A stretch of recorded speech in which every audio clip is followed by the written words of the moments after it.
The capabilities and functions of a robot depend on its design, programming, and purpose.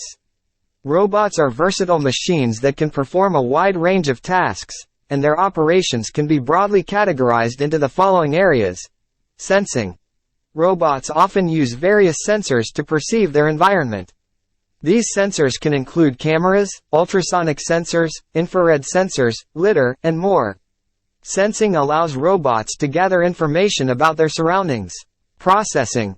Robots have a central processing unit, CPU, or a microcontroller that receives data from sensors, processes it, and makes decisions based on that information.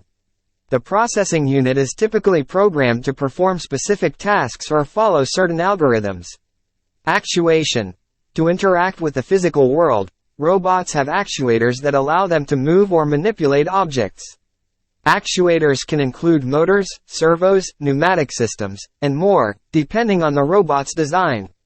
Control. Robots need control systems. It seems like you may have a question or a statement related to robots and work, but the provided text is unclear.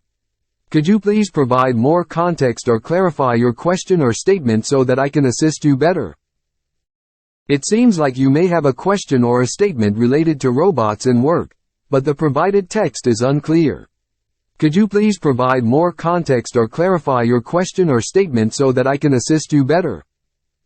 It seems like you may have a question or a statement related to robots and work, but the provided text is unclear. Could you please provide more context or clarify your question or statement so that I can assist you better? It seems like you may have a question or a statement related to robots and work,